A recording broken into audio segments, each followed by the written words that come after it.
Hey YouTube, it's Mr. Shinister, and if your weekend Verdansk has been anything like mine, it's been a rough one. So I went back to the drawing board and took a look at the loadouts that won the Toronto Ultra Warzone tournament this week, specifically their reliance on the FFAR for close quarters combat. While I think there is a healthy enough debate on what primary rifle is best right now, I think the AMAX, the Brune, the AUG, and the Kar 98 can all be viable options, but there is now no doubt that the FFAR is the best secondary weapon. A quick look at the time to kill DPS charts on TrueGameData.com show that the FFAR is without a doubt the top weapon in close quarters.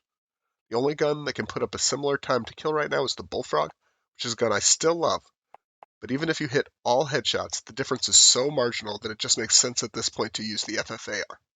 Be prepared, because Warzone is about to become the FFAR zone. Here are the charts from TrueGameData.com. I find that these are pretty helpful when you're comparing weapons and builds. What you can see from this is that there really isn't another gun in the FFAR's class. First chart is strictly TTK for enemies with only chest shots, that's time to kill. But you can see that when we go ahead and change this to headshots only, while the Bullfrog outperforms it at close quarters, the difference is so marginal that it really doesn't matter. And this is coming from someone who absolutely loved the Bullfrog. The two most common ways to build the FFAR right now are as follows. You can build Agency Suppressor, the Takedown Barrel, the SFOD Speed Grip, the SOF Target Designator, and the 50-round Fast Mag, or you can swap out the Takedown Barrel for the Reinforced Heavy Barrel and swap the SOF Target Designator for the Raider stock. What you are essentially trading out is strafe speed and hipfire accuracy in the first build for some sprint to fire speed and some additional damage range in the second build.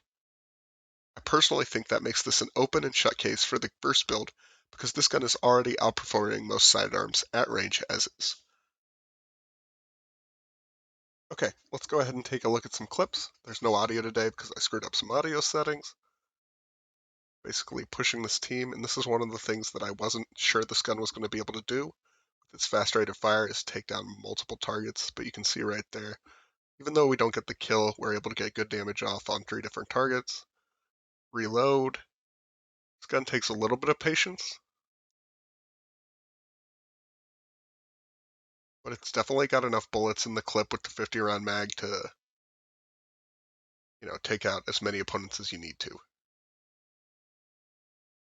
The second clip's going to show off a little bit of the hipfire accuracy on this thing. Granted, I have stopping power rounds, but this guy just stood no chance, and from that close, I wasn't going to miss. Once again, you're going to see the hipfire accuracy. You're also going to be able to notice from this clip that the movement speed doesn't really bother me, not being able to move unless I'm sprinting as fast.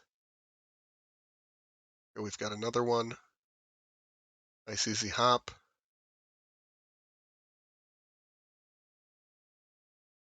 This one's a really good one because, again, we talked a lot about how we weren't sure with this fast rate of fire like the Fennec if this gun was going to be able to take out multiple targets.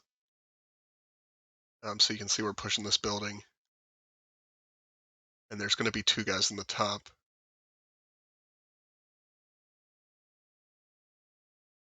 And there's a lot of hip fire, but you can get down sights pretty quickly. That was abrupt. Again, just frying. And even when you're at range, this thing's going to be good. I don't think you'd ask for anything more from that range from like another sidearm. That's me personally.